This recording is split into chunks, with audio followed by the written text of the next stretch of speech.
Good evening, everyone. Welcome to another episode of On Deck here on FTSN on a special Sunday.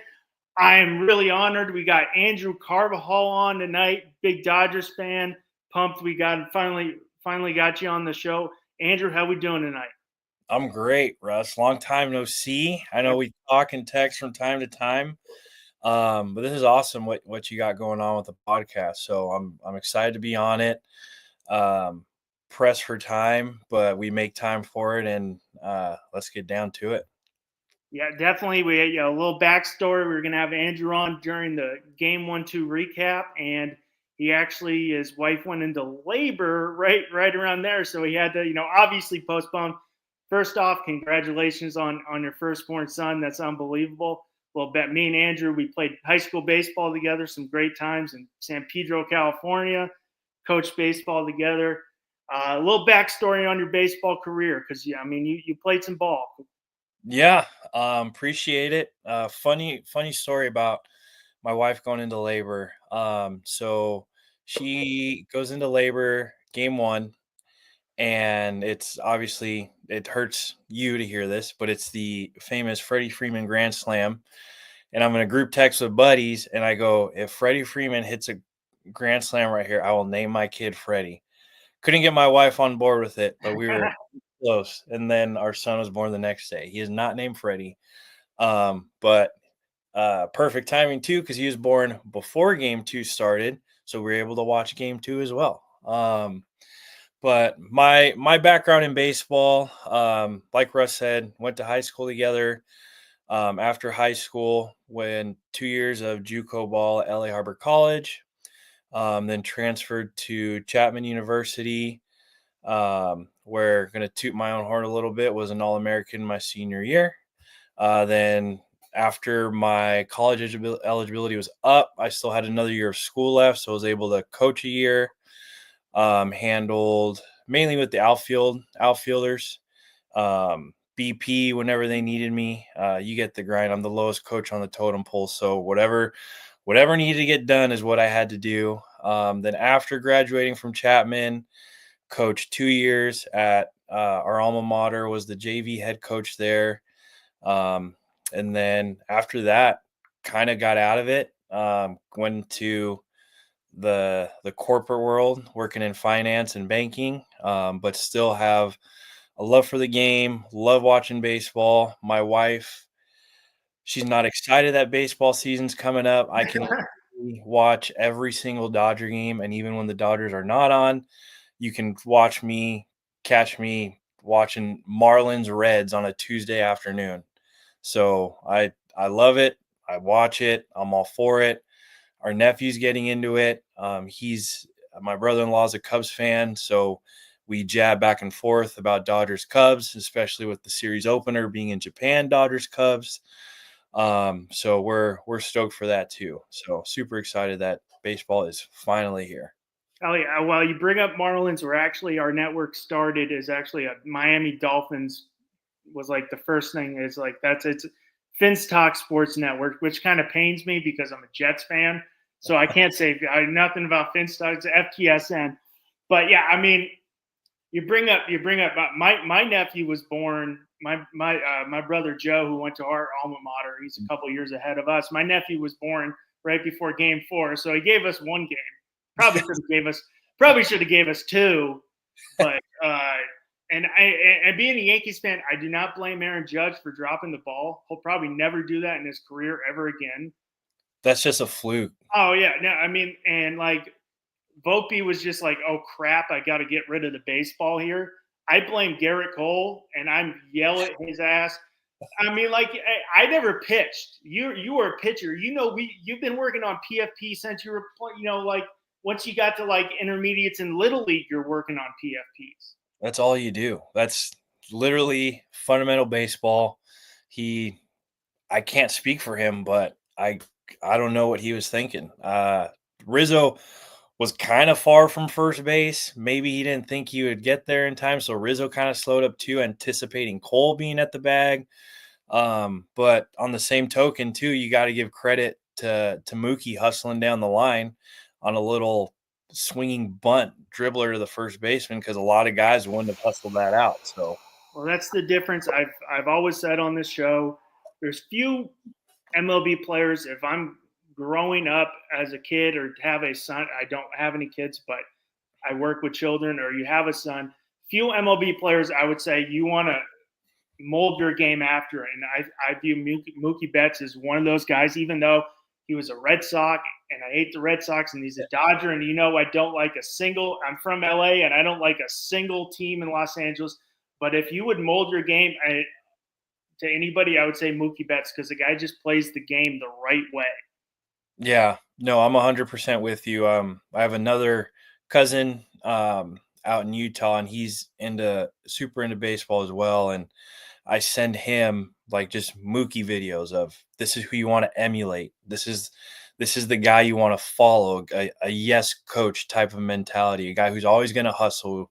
A guy who's always going to give you a 9 to 5 on and off the diamond. And so, if there's people to emulate in the game, Mookie is definitely one of them for me.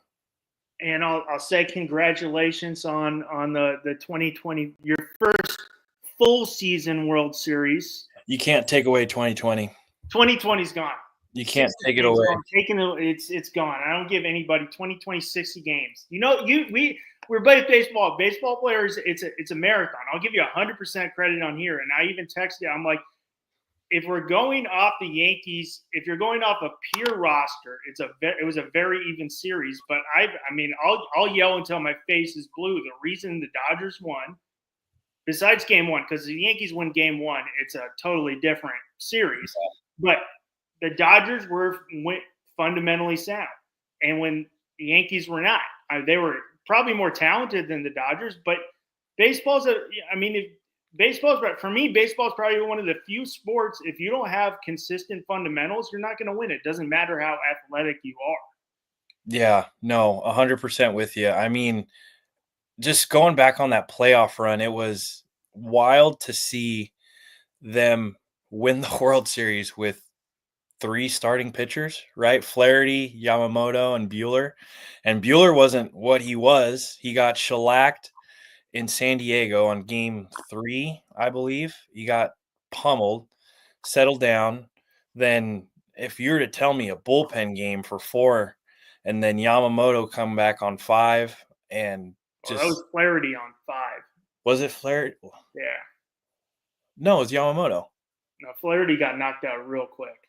No, I'm talking about when they were Padres. My bad. Oh, Padres, yeah. I mean, he looked really good. For a guy coming over from Japan, you think there would be a little like learning curve. And when he was healthy, he looked really good. And I mean, good for Flaherty, local kid from Harbor Westlake, cashed in big time. I like that Tigers team a lot. So good for him. Buehler, good for him. I'm not happy he's with Boston because I really like Walker Buehler.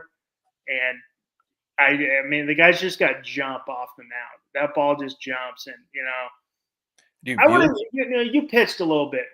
You pitched in high school. What do you getting a little sidetracked? But we've been recently having a lot of Tommy John surgeries, and we've been seeing this, since we were in high school. A lot of kids, they get Tommy John. What is your opinion? Why do you think we're getting so many Tommy John surgeries now with these pitchers? What's your opinion on that? That's tough. I think there's a lot of variables that go in it, but for me, what I suspect to be the problem is that everyone is chasing max velocity. With all this data and analytics, everyone's chasing, my curveball or my slider's got to have this much rotation, this much RPM on it. My fastball's got to reach this with this much RPM to make it look like, give it the illusion that it's rising. And so I think with everyone just going max effort every single pitch, I don't think that's sustainable. I also think that kids nowadays, and maybe it was different for you and I, because I feel like we played a lot of different sports. I feel like now the travel ball circuit is so much more intense than what it was when we were playing growing up. And I also think that these kids don't get to rest. They specialize in baseball, which is great, which is awesome.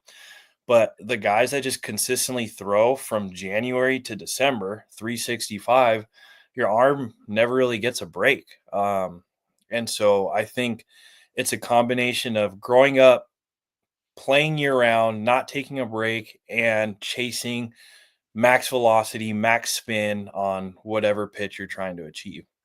I would 100% agree. I mean, I didn't pitch, I pitched a little in Little League and started pitching, but I was taught you never start throwing you start with your changeup and your fastball, and that's what you do until you at least you get into high school. And now, even we see the Little League World Series, as kids are 12, 11, 13 throwing curveballs. Yeah. But like now we're seeing these guys throw as hard as we've ever seen. I scouted Jared Jones in high school, and this guy's a 17-year-old senior pumping 98 consistent. But I mean, like I remember scouting Paul Skeens in high school, and he was the type of guy. He wasn't a full-time starting pitcher until he moved to LSU. I mean, he was a hell of a catcher at Air Force, and I mean, he could be the best pitcher in the game. That's a big ass catcher. Dude, he was 6'4" in high school, and the guy raked. But yeah, I mean, with the pitching, it's like I said, a combination of people chasing velocity, chasing spin rate, not taking a break. They're throwing all year. I think it's fine to throw, but it's just I think it needs to get toned down just a little bit. And to your point of everyone throws 100, I remember being just in high school. That's 15 years ago, or however long it is, probably longer than that. If a guy threw in the pros 95, we were like, whoa, that's insane. Now if you're not throwing 95, like, who are you? I remember in college, my freshman year and I was at Compton, so I was at the MLB Urban Youth Academy. So like we had scouts there all the time. The scouts would literally be like, if you're a lefty, we want you to top at 92, a righty 96, topping.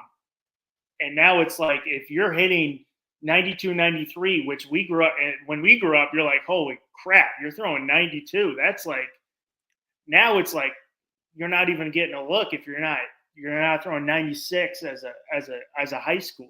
Dude, the hardest I ever saw, we played a team out in Texas, and this guy, he was topping 95, 96, and I'm like, that's insane. Yeah. So I can't imagine what 100 looks like every single day. But I mean, these guys are so talented now. They're so used to seeing 100 that it gets on you, but in order to fool them now, and here's where the spin rate comes in, you gotta get that extra spin on that slider, on that changeup, on that curveball, and I think that added torque is adding to that Tommy John. I remember going into my freshman year, we were playing like whatever, I can't remember, Connie Mack, and we played a team. The guy had like a Fullerton transfer, so he transferred from Fullerton, and he went to like some D2 because he was seeing no time because Fullerton's just stacked with everybody at that time. And he threw 96, and he sawed me off with and I was just like swinging because it was on me, and my barrel went farther than like the ball dribbled right there, and my barrel went to the outfield.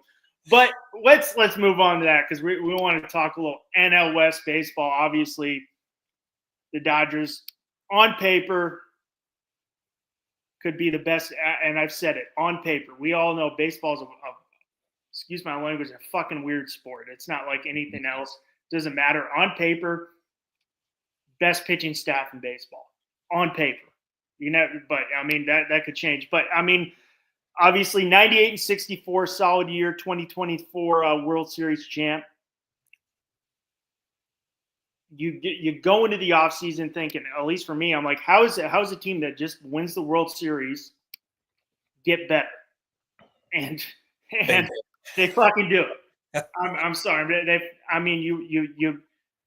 You first off, you trade for Tommy Edman, which, I mean, like, the guy wasn't even playing baseball when you trade for him, and he is, I mean, probably the biggest reason they end up winning the World Series. Because, I mean, for me, watching, and you might have, obviously you might not, you probably might not with your situation got to see replays, but that guy saved, at least 4 runs at short. I mean, his defense alone saved that game.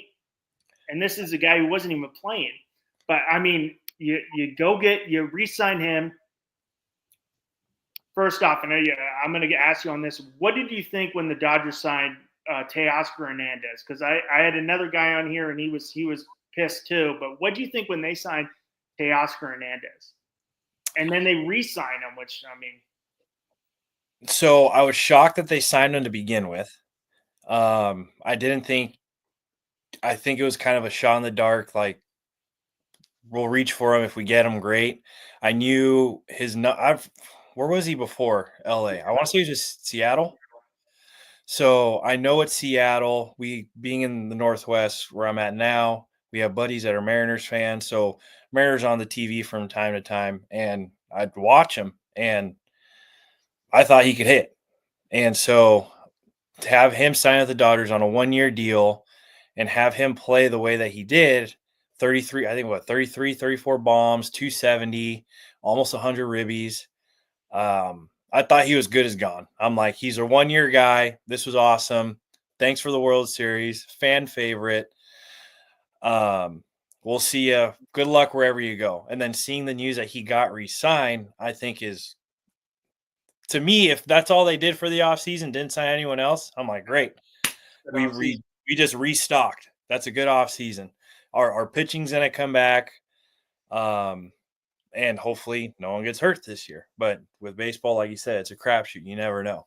So for me, I love the Teoscar Hernandez signing. I mean, when I started this, I had another guy who was on, and he ended up having to leave. So I took over, and we were doing free agency, and he was like, he's like, I know this year everybody's like, Ohtani's the gem, which he was.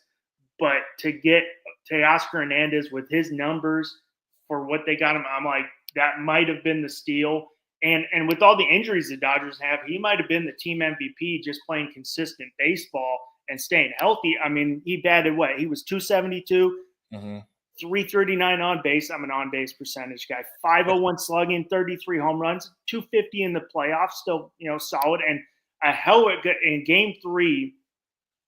That throw against Stanton to throw him out, that changed. I mean, if first off, I was cussing the TV out because I'm like, Stanton, you are an athlete. I mean, he is slow. This guy's an All-American football player, an All-American basketball player. He looked like he was running in slow motion. I'm like, unhitched trailer, brother. I mean, like this guy was. If you go to Notre Dame Sherman Oaks, you see his name over every record book there. So I'm like, you got to be able to at least run. I know your back's bad, but come on, this is the World Series. But that throw, changed the game. Now it ended up being a blowout, but at that time it was still a very close game. Could have went either way. No, so I mean that was probably the steal of the offseason that they got him and to re-sign him. He was clutch. He was clutch when they needed him to be. Yeah. So the 250 average, yeah, that's solid. However, when was he getting those hits? And to me, they were happening in clutch moments. Definitely. Well, I mean, on that, you re-sign Edman, which is massive because he's got some position flexibility. He can play wherever, which is, especially in bait. You never know what's going to happen. So if you have a guy who can play all over the outfield and basically play all over the infield, that's a massive win. I mean, you re-sign Kike. We all know his issue with the regular season, but the guy steps up for some reason in the postseason. He turns into a different animal. I mean, and then you get, Conforto's another good sign. You get, was it not Hassan Kim, Hesop Kim, I think is his name. It's similar. It's it was. I wanted Hassan Kim for the Yankees to play second or third. He's a Gold Glover. And he signed with the Rays, and the guy was like, or that guy signed with the Dodgers, and he was like telling me, he's like, suck it, we got the guy you wanted. I'm like, no, it's a different player. Completely different guy. Different guy, but he's got like his name's like one letter differently. It's like an E. It's like a HE versus an HA or something like that. I mean, but then you go, Conforto, a good guy. You sign, former Cy Young Blake Snell, which, in my opinion, who had definitely had a down year with San Francisco, and but in my opinion, pitchers are such a creature of habit that he got into spring training so late last year that it just messed him up. And I think, first off, he's a West Coast guy, so I think that the winning played a factor with the Dodgers, but also he wanted to play on the West Coast. So, I mean, you signed Blake Snell to just go with that rotation, but he signed early. So I think he finally learned his lesson, was like, I got to get into camp. I got to, get myself ramped up and going. Because, I mean, even in the COVID season, we're seeing aces just getting shelled because they have a shortened spring training. We got to get ramped up right off the bat because it's a sprint. It's not a marathon. So, I mean, you add him to that rotation, and can you imagine what Tampa Bay would be if they kept all those players? I mean, you'd have Glass now, you'd have Blake Snell. I mean, the list goes on and on with the dudes that they could have had. But I mean, you add Blake Snell, and besides, one injury last year, he's relatively been pretty healthy. So, I mean, in my opinion, to get a guy like that and not have him you put him in your rotation with what they're going to have right now lined up on their depth chart, that he's not going to have to go out there and be the ace every time. No, I think, and to your point, I think him signing what he signed, like a week before, like a last spring training or something like that. So he didn't get to ramp up, but there's a stat out there, and I don't know if you know it, but I saw it last season. From like the second half on, don't quote me on it, but I feel like I saw from second half on, it was a sub-2 ERA. Yeah, he had a very good second half. It was insane of what it was. But I mean, you see it on the other end with Jordan Montgomery. It definitely affected him too because he signed so late. And I don't know if Snell left Scott Boras, but I think Montgomery left Scott Boras after that happened because he was. I feel like a lot of guys did. I mean, I get it. You want to get the most money for your players. I get it. I'm pretty sure Alonso left Scott, but I'm like, at a certain point, like Pete Alonso, getting a little sidetracked, but I mean, he turned down a lot of money, a 6-year, like $175 million contract, and now he's down to 3. So and he's a player option. Yeah, and I mean, it's just like, I get it. They want to get the most money because he's benefiting too. So, but I mean, you add Snell to that rotation, and then you obviously get the crown jewel with 23-year-old Roki Sasaki. And I don't know about you. Every time I want to see what the hype is, And have you had a chance to watch him in spring training yet? Yeah, I watched him against the Reds, and that splitter's nice, dude. Gross. Yeah, it's nasty. Like a foot of drop. And for me, when I was watching him, because he got into a little trouble, but he didn't get rattled. He just went along. He got through it. So I mean, it's think spring training. We'll see. Yeah, it's spring training. I mean, but I don't know what the deal was, how much he ended up getting, because I mean, he'll be on the same thing as like Ohtani did. He'll be, either re-upped or a free agent very early because of the being so young. But I mean, this guy was at 20 competing against some of the top players in the World Baseball Classic. So I mean, I think he's under contract for a while. So he signed as like an international minor league free agent. And so I don't know the exact rules, but the way I understand it, it's almost kind of when you get drafted out of high school or college, you're under kind of that 5-year like window of club control. And so I think that's what he's under. But I can't imagine if he dominates the first 2 years, they'll be like, you know what, let's axe the next 3. Here's a 10-year, $200 million contract. Yeah, it's 5 years after a certain. I think it's after. I want to say 3. You go into you get 3 years of arbitration. Yeah. So he would go into like arbitration, and then obviously you see everybody like, hey, they either signed him or they go to court and fight it out. How we doing? Back it up. How we doing? How you guys feel about the staggering schedule? Play 2 spring training games. Yeah, I'm going tomorrow. I'm going to see the Pirates tomorrow. They're right here in Bradenton, Florida. So, unfortunately, when Skeens pitches for the Pirates, the tickets get a little too expensive for me, and I'm like, I'm gonna go pay $60 to go see a spring training game. And I'm like, yeah, No thanks. I could go spend $30 to go see the Tampa Bay Rays. There you go. Yeah. There you go. Sit right on the dugout. Well, hey, right now every seat's going to be good because they're playing at Steinbrenner Field. Oh, that's right. They're playing like the majority. So they're playing like from March 27th to like mid-June, like a staggering amount of home games, and then they're just on the road until like August. That's tough because it's just so hot to play outside. But I mean, yeah, like you said, Sasaki looks like he can be the real deal. That splitter's nasty, doesn't get rattled at all.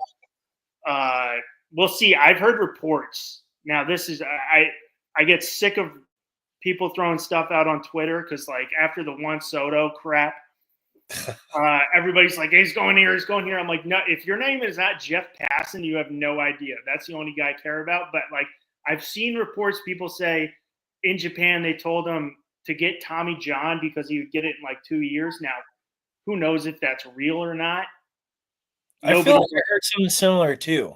Yeah. And I feel like there was another report out there when he was interviewing all the teams that were wanting him. They ran a report on like, how are you going to protect me and develop me type of thing. Yeah. And to be honest, when the Padres started heating up potentially signing him, I did not think the Dodgers were going to get him until the whole Seidler family drama started going on. And I feel like because of that, the Dodgers were able to get Sasaki. And I could be wrong. Maybe he's going to sign with them the whole time. But at first, I had a gut feeling. I'm like, he might be a Padre, and I'm going to hate that. Well, I know he's a big – I was surprised they backed out because I know he was a big Yu Darvish guy. Mm-hmm. So I was kind of surprised. Mm-hmm. But, I mean, Shohei and Yamamoto are probably very good friends with him. Yeah, Yankees played 2 games today, too, so it's kind of weird. And they got a split squad tomorrow, too. Mm-hmm. But I was thinking the Padres, too. I was like, maybe the Yankees will realize they're the most profitable franchise in all of sports, spend the fucking money. I mean, if you go into the top 10 of highest rated sports franchise, the Yankees are like 1 or 2. And then we got our owner like, all right, we're capped out. I'm like, you can't watch the Dodgers. I mean, it's going to bite them in the ass at some point, but I guess if you win 3 or 4 or 5 World Series, who the hell cares? Who cares? But I mean, like, you can't just be like, hey, we can't spend. But I mean, I think Sasaki's going to be the real deal. And then you get Tanner Scott, who is probably the best bullpen piece on the market on a very, 4-year, $72 million deal to add to that bullpen, which is, their strength. Already lights out. Yeah. And then let's sprinkle on George Kirby. Yeah. I mean, it's good, but I mean, it's tough. You don't think they could get better, but on paper, they won the offseason. I mean, infield all there, you're going to have Freddie Freeman, who's just Mr. Consistent. I mean, Mr. Consistent. 282, 378, 476 slugging, 78 RBIs. Easily one of the biggest hits in World Series history. Now, I'm going to, as a Dodgers fan, where do you rank this between the Gibson home run, and I know you weren't alive, to the Freddie Freeman home run? That's tough because obviously not being alive is different. So I would have to ask like my uncle or something to who was able to experience both. Um, I mean, it's hard to tell because with the Gibby one, when they were playing Oakland and they were massive underdogs against Oakland. So him hitting that clutch home run for the walk off is the underdog beating the favorites, but then a bases loaded, 2 out, extra inning. I mean, that's on top of people saying Dodgers ain't gonna win. They got a Mickey Mouse World Series ring, like you said already. So I'll always say it, but I'll be the first. I'll always say it, but I'll be the first off. I'll be the first person that people. I've had people come on here. We were doing a Red Sox Red Sox specifically episode, and I had a guy on come here and said, "Hey Russ, you're a Red Sox fan." I'm like, "No, I just know my baseball, and I'll rip on my team more than anybody else because I'm really not an optimistic sports fan. I'm more a pessimistic sports fan. So I'll rip on the Yankees more than else, and I'll be the first person to say, I'm like, hey, we talent. The talent Yankees were a very talented team, but you got to have fundamentals. And when you got Juan Soto, who's one of the worst defensive outfielders I've ever seen, because was in the third inning of game one, he tries to cut the ball off to make the catch, goes to the wall. We got a man on second, and then we all know in the outfield, if you're not going to get it, you feel for the wall. You feel for the wall, and then you come back. He doesn't do that. He catches it here and then makes a bad throw. And Gleyber Torres, who I thank God he's gone too, just like, hey, let's wail at it. And that gives Ohtani a third, and then they tie the game up. So, I mean, and then that, like we spoke in that game one, I mean, you saw Tommy Edman, was in the ninth inning, which didn't get an out on, but he makes stop the ball. Stops the ball and keeps everything in the infield. So it's just like, I'm like, and even the Dodgers scout, I was a scout. So, I mean, they literally said to the coaching staff, and they knew it, said this is talent over fundamental. So they're more talented than fundamental, and that's what showed. The Dodgers were a fundamentally sound team, and I've had my problems with Dave Roberts a lot. I thought he was a terrible manager, but give it to Dave Roberts. He changed his style, and he's turned into a very, very good manager in Major League Baseball. He managed that postseason to perfection. I don't know many managers that could have done what he did, especially with 3 starting pitchers that are only going 4 to 5 innings at the most. So being able to navigate, I remember hearing interviews or reading somewhere where that entire Dodger bullpen, Treinen, you would prefer him to be your closer, Treinen and Kopech. However, it was kind of, I need you in the 6th inning, Kopech. You're going in. Treinen, you're going in the 7th. I'll figure out the 8th and the 9th with whoever's left. And so being able to pull those strings the way he did was phenomenal. Well, I mean, like speaking of Dave Roberts, before they even when they were coming up and getting better, 2016 on, you'd see Dave Roberts. I'm like, well, I got to make this analytical move. I'm like, you're in postseason baseball. You got to just stick with the high hand. And I see, we're talking a lot of Dodgers, but I mean, I guess this is what it is. I see Aaron Boone, I'm losing my mind. He goes, well, Nestor Cortez was looking good in bullpens and this. I'm like, he hadn't thrown like a month and a half. It matters. Mets fans literally saying, I would rather face Mookie Betts than Freddie Freeman, and it shows because Freddie Freeman, if you go to Freddie Freeman's batting practice, he doesn't try to hit home runs. He goes gap to gap, to gap. I'm like, you got Mets fans saying, I'd rather see Mookie Betts, who's one of the better hitters in the game, than Freddie, and I 100% agree. But I mean, I like the change with him. It's very evident. Bringing up Treinen, Soto grounds out in the 8th there, and what do you see Treinen busting his ass down the line to get that out? And it was a bang bang play, but he's busting his ass to get the first to get that out because that would have changed the inning. So it just kind of showed the difference of that series. But going, I mean, infield, you got Freddie Freeman. You'll have, a rotating ball at second base. Max Muncy will be at third. Maybe some other guys. And then Mookie Betts making that full time uh, move to shortstop this year, which could be interesting, could not. But he was an infielder coming up with the Red Sox. The outfield, you'll have Teoscar Hernandez, Conforto, Edmund, Kike, maybe Paganis, who was a top prospect. Get a little look, get some looks there too. Pitching staff is stacked. On paper, you got Glasnow. Hope if he can stay healthy. Snell's very good. Yamamoto, Sasaki, Dustin May. Hopefully, he doesn't eat any salads this year. Yes, So that was crazy. And Tony Gonsolin, and and then you got Clayton Kershaw, who if he ever pitched, he doesn't have to pitch ever again. He's a Hall of Famer. And then the strength, you add Scott, you had Kirby Yates, but I mean, you got Trinan, who's another steal when they signed him a couple years ago. You have Vesia, you have Brusser Gratterall. But going off of, I'm going to ask you, what will you see in the return of Otani? What will you see with the return of Otani's pitching affect his hitting look like? Do you see a little drop off in his hitting? It's hard to say because even when he was pitching with the Angels, he still dominated. I don't think we're going to see another 50-50. I think with him pitching, he won't steal as much. I think they'll be a little bit more cautious with him on the base pass. But I still think he's going to hit for average. That power is going to be there. He's going to drive in runs. I don't see a big dip or a big concern that maybe a lot of other people have because he's done it before at that high of a level. Why would it change now?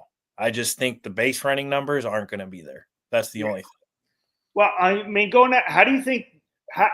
As a Dodgers fan, how do you feel Betts is going to handle the full transition to shortstop, or do you think maybe he should just stick in the outfield? I think it's going to be cool to see him in the infield. I know that's how he came up through the Red Sox, and so it's kind of coming back to home for him. But being such a Gold Glove right fielder, I mean, that is tough to beat. And it's such a demanding position to play every single day. I know he's a little bit older. And so maybe being in LA, he'll tap into that LeBron James fountain of youth a little bit, and not avoid injury, avoid getting on the IL. LeBron's hurt. Yeah, but he's still 40, dropping 25. But I don't know. It's going to be interesting. I wish he would have stayed in the outfield, but I can see why he wants to move to short. I mean, you could see it. You could see, for me watching him last year in the spring, like you can see glimpses where he's got enough talent to play, but then you also see, I'm like, you could see he's not a full-time shortstop because I mean, shortstop's a different animal, and he didn't play it for however many years. Maybe he's messing around during BP and stuff, but that's not the same thing as getting actual in-game, playing 150 plus games a year at short. And so I think, I mean, there was mistakes last year when I was watching him play before I think he broke his hand or his wrist early in the season. It wasn't all that smooth, but we'll see. I know it was kind of a last-second pivot for him to play short last year, so maybe a whole offseason dedicated to it. Full spring training. Well, we'll get off this Dodgers, but last question: how do you think the Dodgers are going to handle being the villains of Major League Baseball now? Oh, they love it. I feel like that locker room and you saw it firsthand with Kike. He leads the charge on I'm fine with being the villain. What did he say on live TV? We don't give a fuck. So I think they're all for it. I think they already know prior to last year that they kind of were the villain and being able to pay Otani $700 million. And so I think anytime anyone plays the Dodgers, people put a little pep in their step. Kind of when people play New York, the Mets or the Yankees. I feel like even teams that are average, they get up for these types of games. So I feel like with big teams like that, they're always going to be in a dogfight no matter who they play. I mean, I think for me, I think they'll be a little down, but I just think after last year, like I don't think they're going to live up to what people thinking. Like people are like, oh, over under 106 wins. I'm like, I would go like max 102 this year. I don't imagine them breaking 100 by a lot. If they do, I'm with you. I think it's between 100 and 103. I think they'll finish 97, 98. But I mean, it's Which I is mean still pretty amazing. we've seen the NL West is, and we'll talk a little more about this right now, is can, minus the Rockies, a pretty competitive division. I mean, it's at least last year, NL West, AL East, it was pretty competitive. Minus, Giants were down, but I think they bounced back up. I mean, Diamondbacks did a lot, but moving on to that team who ended up getting the second in the NL West, Padres, 93 and 69 finished, losing the Dodgers in 5 games. They haven't lost any significant players as of now, which, that could definitely change. But I mean, signed a few key. I mean, you signed Jason Hayward, you signed Nick Pivetta, who will slot right in there in that rotation. You signed Connor Joe, Connor Joe's from Poway High School in San Diego, so it's a nice little homecoming for him. But I mean, going into you, how are you feeling in that as a Dodgers fan and a pure baseball fan? Because going into that series, the Padres were definitely one of the hotter teams in baseball, minus the Mets, who were the hottest team. I mean, first off, like, I'm so surprised watching this offseason. I see, Michael King, Dylan Cease's name up in trade rumors, because this is a team that could have easily beat the Dodgers and easily made it to the World Series. And now we're seeing trade rumors. And I mean, but for me, I'm like, even though it's a very competitive team.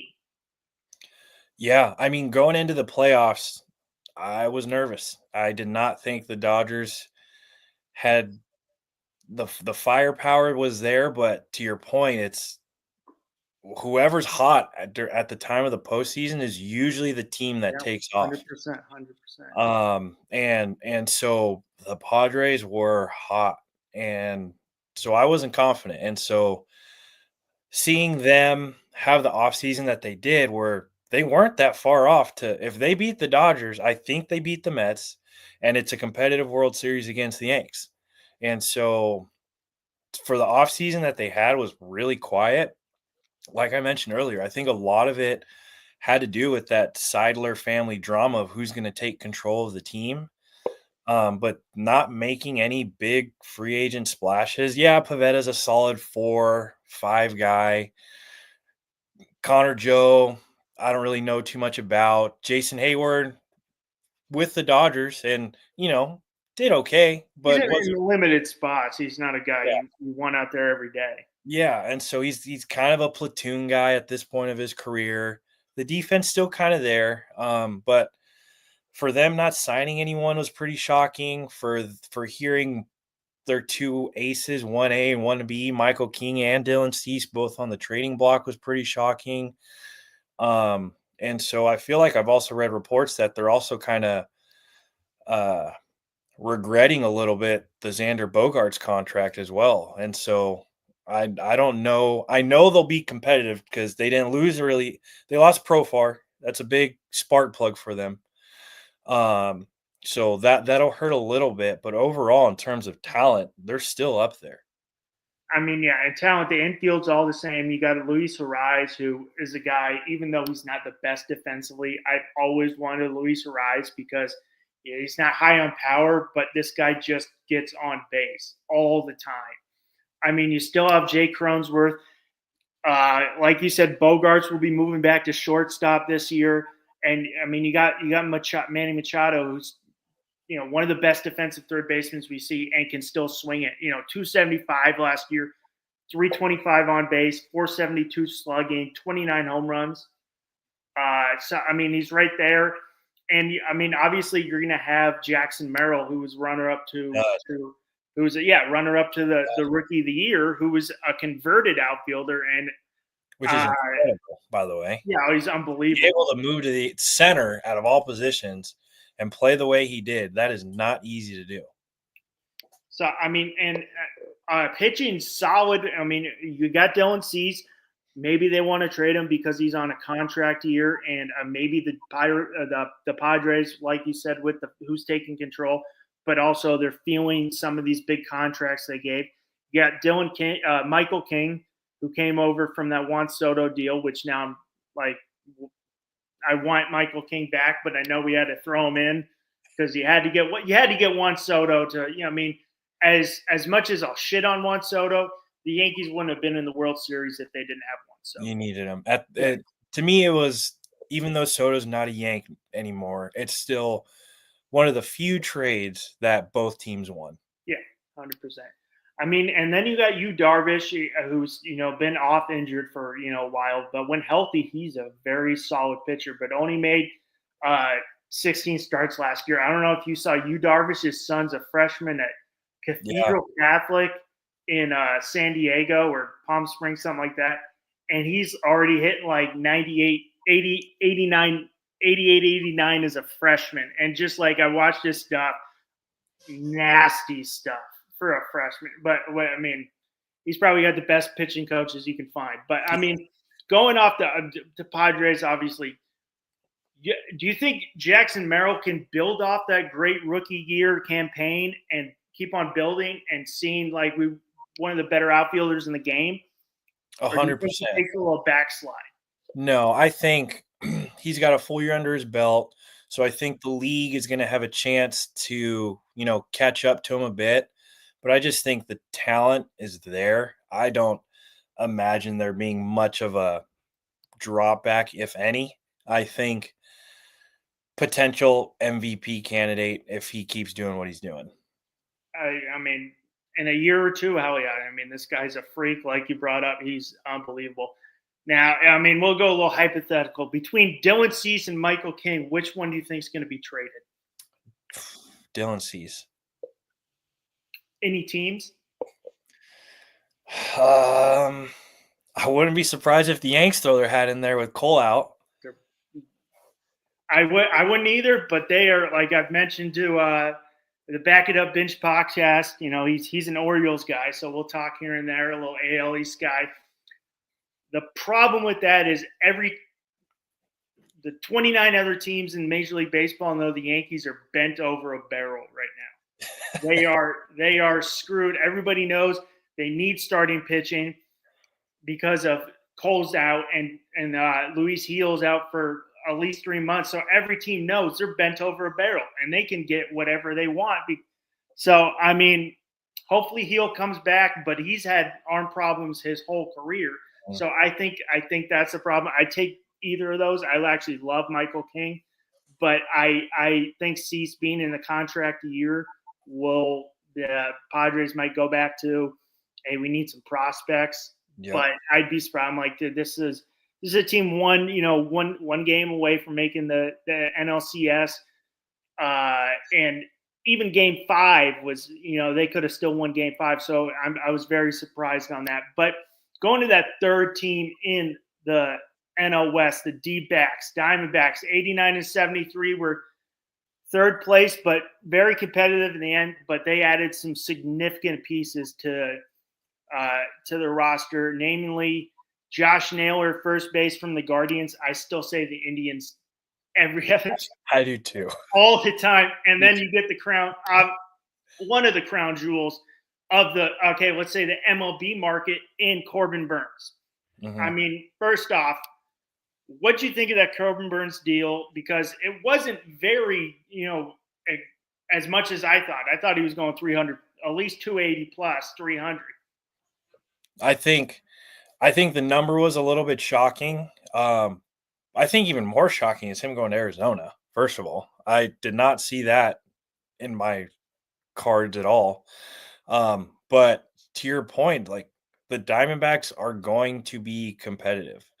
I feel like the national media may not get a hold of them way too often, but seeing them play the Dodgers so many times a year, they play them tough, they play them competitive.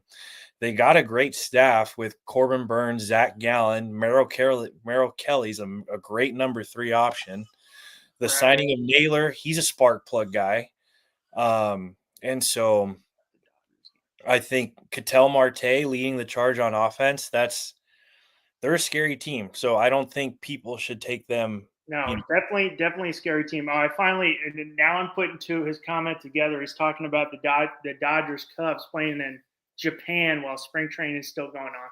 Whatever. I think for that, for me, I'm like, there's baseball's trying to grow, and the Dodgers and the Cubs have Japanese players. They need to see it, and even we're seeing now with them playing Japanese teams in the MPB, the amount of excitement those people have for baseball. I mean, it is. I've literally said. I mean, if you watch baseball on an international level, Major League, like you go to a World Baseball Classic game, which I'm trying my hardest because it's here in Miami.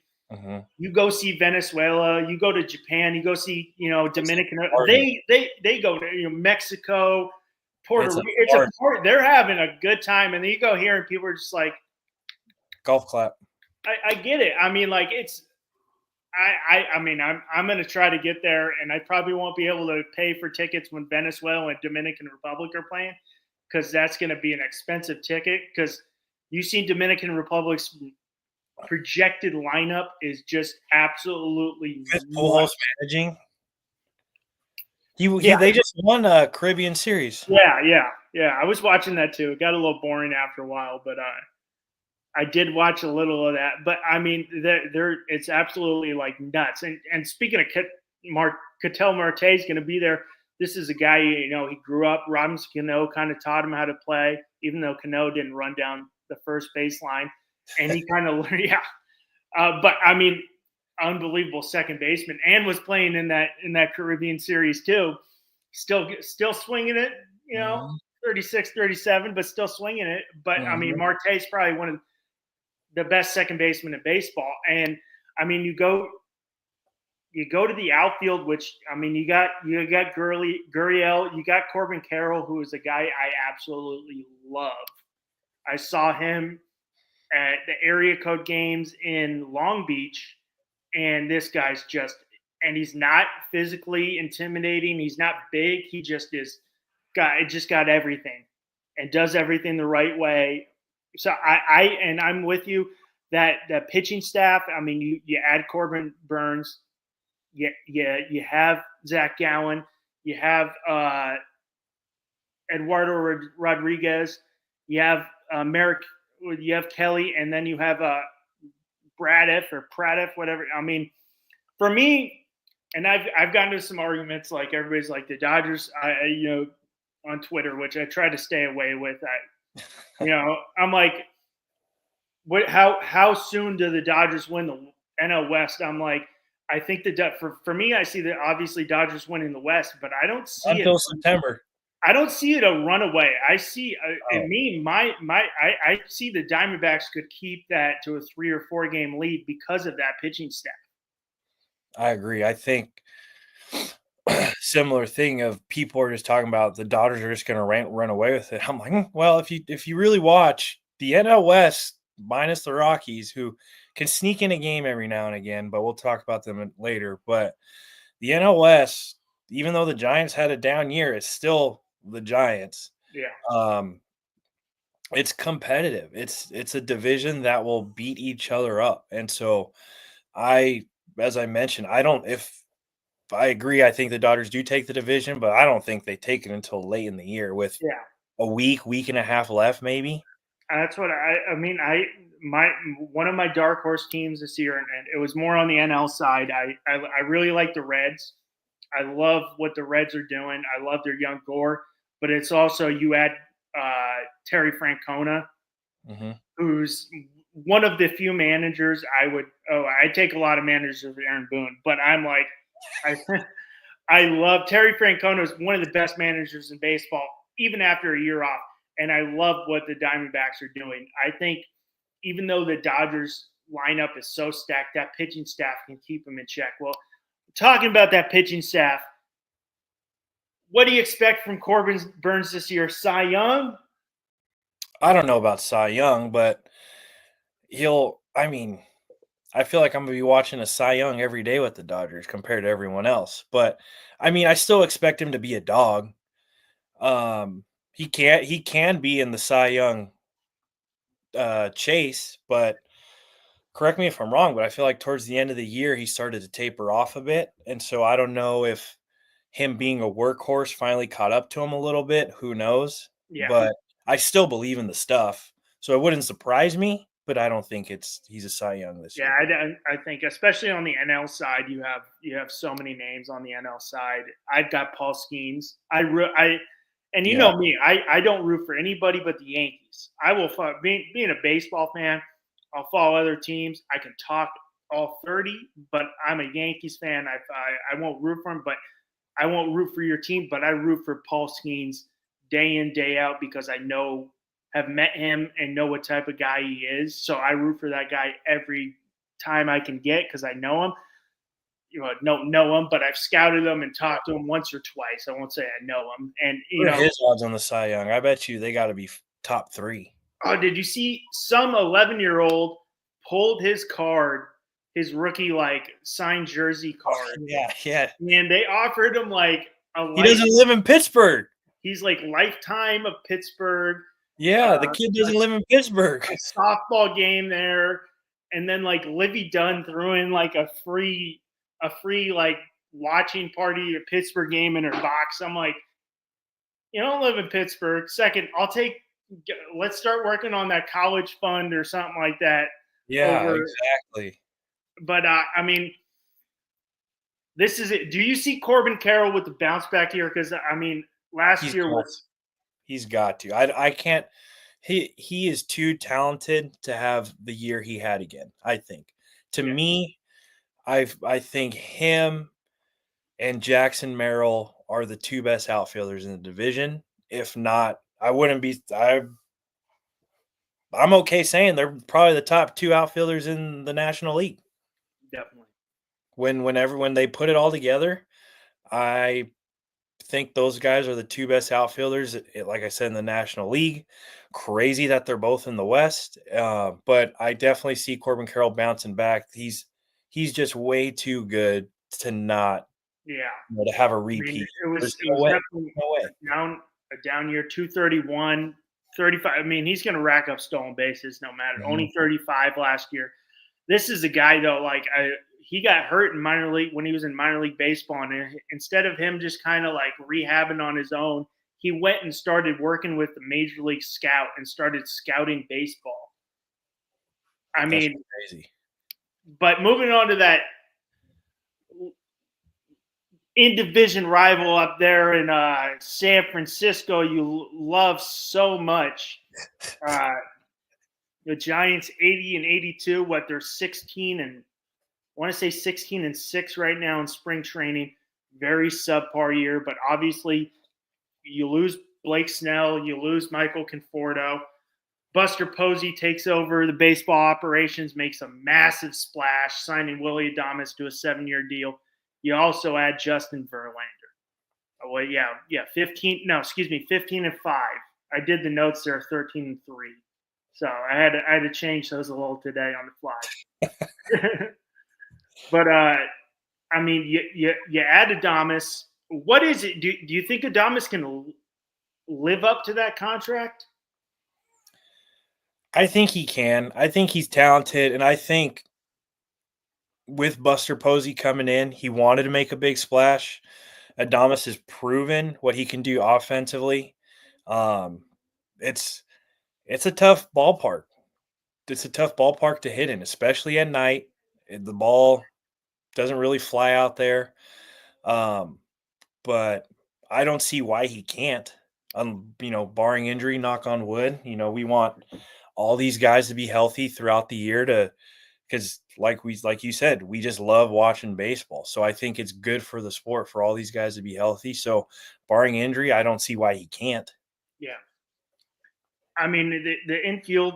I mean, you still got Matt Chapman, who's with 247, 328 on base, 463 slugging, solid. I mean, field 963 fielding percentage. I mean, he's definitely a great defensive shortstop, third baseman that no one really talks about anymore.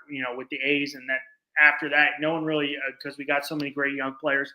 But you keep that infield intact, minus adding Adames. I mean, the outfield, you sign, was it Lee, Jung Ho Lee, who we didn't only got 145 ABs. I think he's going to have a big year because in minimal what we saw last year, the guy can swing it. I'm thinking if we get a full year of Jung Ho Lee, it's going to be a solid year. You still have Ramos, who led the team 261 last year. And then you got Michael Yastrzemski, who will always give you something. Mm-hmm. I mean, on the pitching side, you still got Logan Webb, Logan Webb's great. You add Justin Verlander. You got Robbie Ray. Hopefully, we can see a full year of Robbie Ray because, I mean, this guy won the Cy Young in Seattle, and we haven't really seen it after that. You have Kyle Harrison, who's another guy from the Northern California area. Hopefully, he can figure it out. But first question, we already said, do you think we will ever see Justin Verlander get back to that Cy Young that we've seen, guy World Series winner anymore? Or is that kind of long gone because he's 42? I think it's gone, unfortunately. I think we saw the best of him already. I think he's going to be, in terms of numbers, I wouldn't expect anything more than a traditional 3 or 4 starter type of guy. I think he'll be ERA low 4s, I think, is what we're going to get throughout the year. I can't imagine, unless he has a renaissance year, which, I mean, it's always possible, but I just don't see it happening. If he still had it in him, I don't think he'd be a free agent, to be honest. I think he'd be locked up long term somewhere. Yeah. All right. Well, you might not know this, but I'm a big prospect guy. I love prospects. And I don't know if you've seen this guy, Bryce Eldridge. He's the number 2 first baseman prospect in baseball. Guy is a mammoth, 6'7" lefty. When do you think we're going to see Bryce Eldridge get the call up? I don't know. I've heard the name. How old is he? He's like 20. He's not even. I think he might get speed. I think they got him next year, but these people get fast tracked. So if you're as high on him as it sounds like, I wouldn't be surprised if who's over there right now at first for the Giants? That's what's his name? Lamont Wade Jr. Not much competition holding him. So if Lamont starts slow and he starts hot in the minors, I wouldn't be surprised if we see it this season. I mean, watching this guy in spring training is he's hitting just boom buzz. He's just, I'm like, now you see it. Maybe it won't translate. Another guy who I think gets fast tracked really quick, and they're saying a 2026. They were saying when he got ranked 2026 projection, but then also Jack Caglione with the Royals. Mm. And Royals already came out and they're like, oh, we're trying to get this guy working in the outfield now because, I mean, I think he's just too good offensively to keep down. And like the Royals, I think the Royals win the Central this year, in my opinion. I think this guy's bat's just like I love college baseball, and I know not a lot of people love college baseball unless you live in the South. I love college baseball, but I saw when they're playing Oklahoma State, and he hit one of the longest home runs I've ever seen in the regional. I mean, he's a two-way guy. He two-wayed at Florida, but I mean, I think he's a hoss, dude. He's huge. His potential as an offensive player is just. I mean, and the Royals with the youth movement they got, I don't think you can keep them down too long. Now, a lot of these, like we've seen, a lot of these teams like to keep these younger players down so they keep club control for another year, like we saw with Chris Bryant in the I feel like past. that trend has kind of gone away, though. We saw it with Skeens last year. Yeah, I feel like they're moving away, and if you can help us now, I don't think it's worth waiting that month, right? I think it's like the first month of the year, That's a month. Yeah. right? And so I feel like if they can help you win now, then to your point with the Caglione kid, if they think they can help him win now, and I agree with you, I think the Royals are contenders for the NL Central. Then why keep them down there to Yeah. save a year of control? Like, you never know when you're going to win again. Win now. Yeah. 100%. Yeah. I mean, you see that with your team. I mean, the Dodgers could ruin their franchise in 2038 when they're going to have to pay everybody. But I mean, if you're winning now, Get a couple World Series out of it, I don't care. yeah, if you're winning now, that's what. So it's like, I see it. I know why a lot of teams didn't want to have Bobby Bonilla Day, and they're going to have a lot of those days in Dodger Stadium from here. After all these guys are long gone playing baseball, if you win now, if you get 3 World Series out of it, and I know that if the Dodgers are looking at it, they're like, hey, we got to at least get 3, and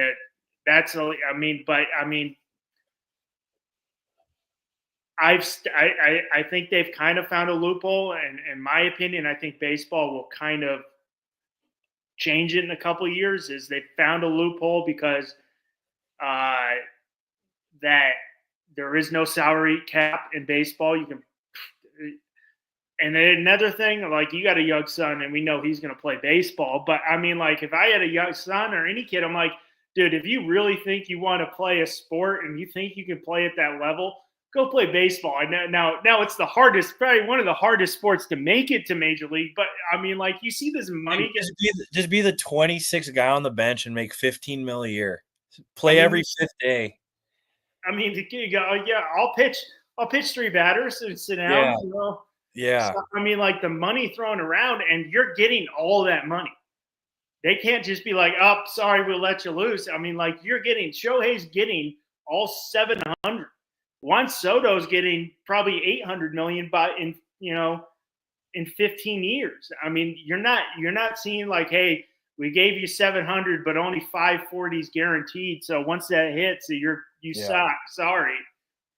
But I mean, they found a loophole. I think baseball will probably have to do something about it in a couple years. But good for them. I mean, we'll see. I feel like every person I've come across that says, the Dodgers are spending, the Dodgers are cheating, the Dodgers are cheating. I'm like, no, they're not.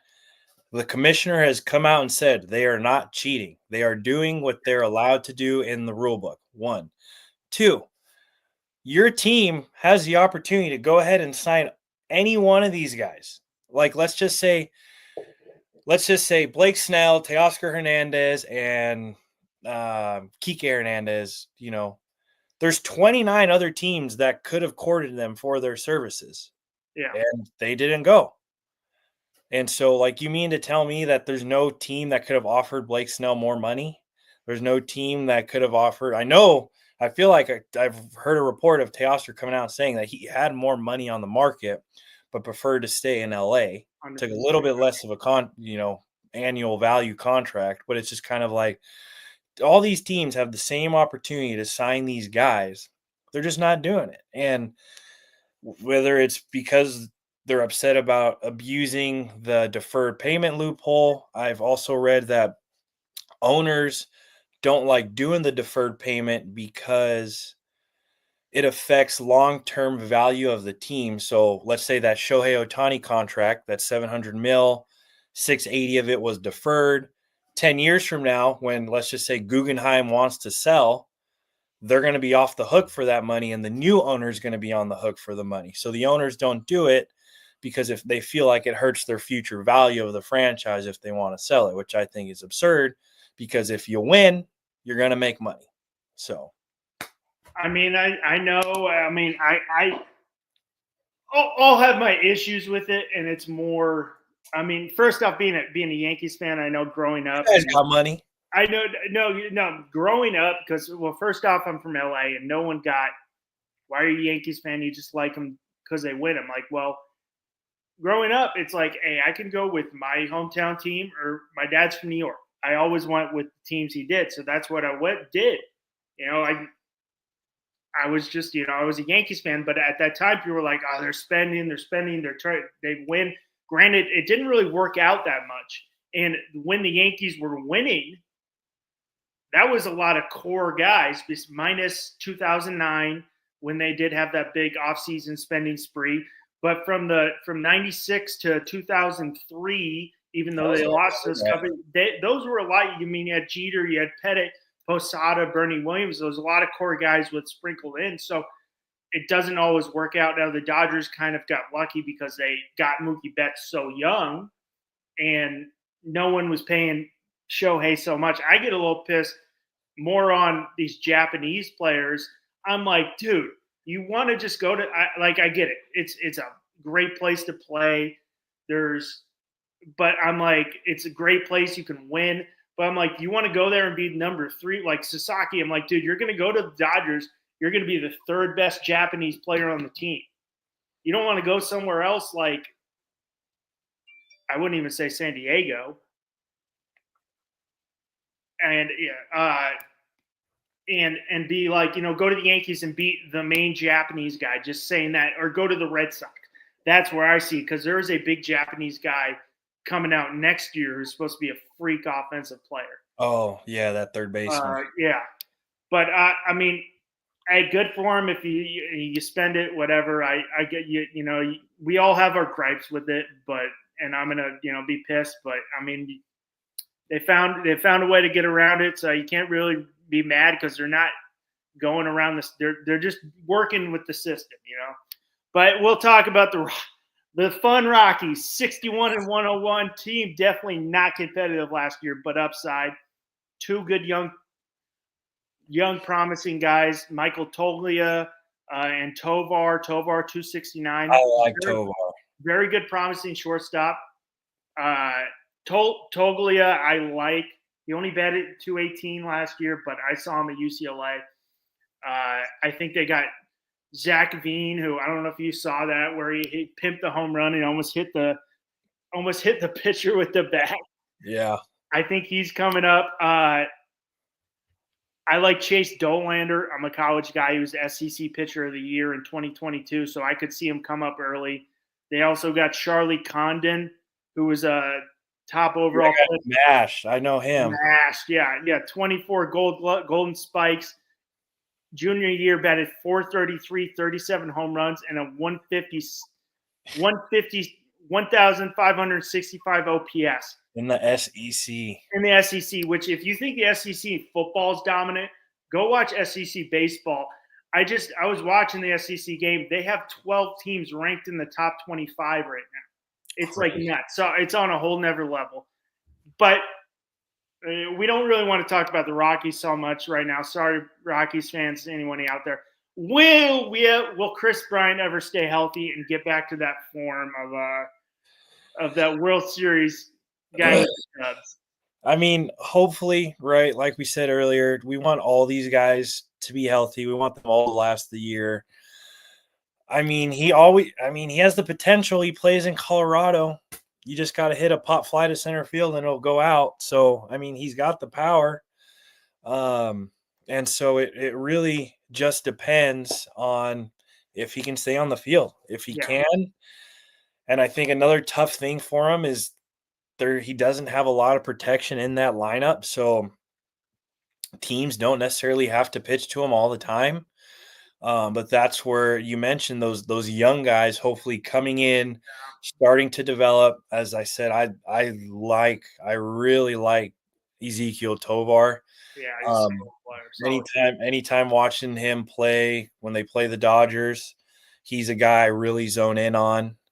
Toglia was another guy who I knew was a young cat coming up from last year.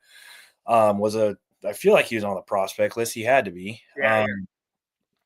And so for them, it's just continuing to develop and build around those guys. And the question is always going to be in Colorado. Can you develop pitching? Yeah, and they can now. Maybe Dolander does that, but I could see Bryant being maybe if he stays healthy a trade piece. And I mean Yeah. they can't develop pitching at all, and hopefully Dolander can be that guy because that ball they need pitching because that ball just absolutely flies in Colorado. But as we wrap up here, give me 2 dark horse teams you like this year in baseball.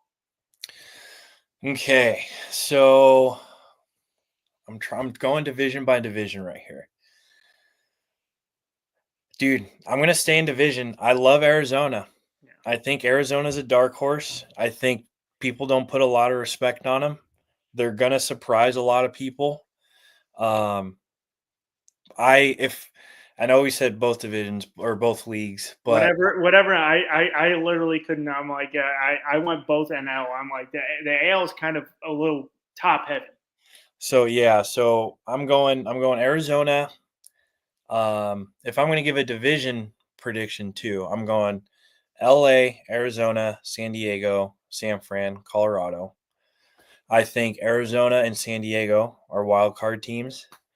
And then I gotta do an AL one. Let's see. My pick would have been Seattle if they signed any offensive guys. My gripe with Seattle, That pitching staff's strong though. and that's what's going to carry them. And all they have to do, which is mind blowing, of how amazing that staff is, they just have to finish middle of the pack in offense, and they're probably a World Series team with that pitching.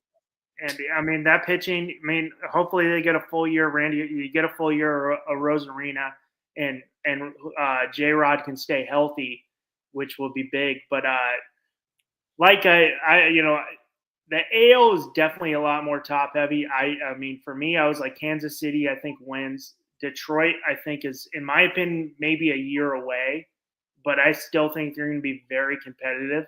So that's another team. I love Tarek Skubal because that's a guy who pitches from a changeup as his strength. It's another thing going back. I'm like, you're watching the guy who just won the Cy Young, and one of his best pitches is a changeup. So I'm like, young pitchers, this guy's dominating with the changeup as one of his best pitches. So I mean, I think it's and that's probably one of the reasons the Dodgers ended up winning is today. Like, yeah, you can lose, but you definitely had a battle and more battle tested. Where the Yankees they beat the Royals pretty easily, they beat the Guardians pretty easily. They weren't battle tested. But let's go. We probably know you're going to go on the NL side, but give me a World Series 2-team predict. What's your prediction? Not like who's going to win, just 2 teams. Well, I got to go Dodgers. And out of the AL, Red Sox. Man, that signing was great. That Bregman signing. I love Alex. I'm going Dodgers, Red Sox rematch from 2018. Who else? That Bregman signing was really good. I do not see him going very long, if not at all, not playing third base because Devers is like minus, like he's one of the worst third basemen. In the last 3 years, he's had the most errors at third base, and then you got a Gold Glove third baseman playing second base, which he can do because he's a shortstop. The guy's an athlete, but I'm like, this guy just won the Gold Glove, throw him out. So that's signing, and all those young guys they have, Roman Anthony, Kristen Campbell, and you add Garrett Crochet. I forgot about that. Yeah. So I mean, that's solid, and you also pick up Walker Buehler, who's He's a dog in the playoffs. Whatever he does in the regular season, but in the playoffs he gets it done. So I mean, like on that, I would have said Yankees because I love what they did in the offseason, but not. We got to do something because like. I think Juan Soto is one of the best offensive players we've seen, and probably one of the best in the game. But his defense is not there, and you add Goldschmidt. I mean, you're going to get a full year of Chisholm at second, and you add Cody Bellinger, who's a Gold Glove center fielder. You add Max Fried, so I mean, like I was fine with it. I was happy with that until all the injuries. But I mean, I think you're pretty on point. I don't want to see the Red Sox there, but I think it's a wide open kind of AL, especially with the Cole injury, kind of opens things up.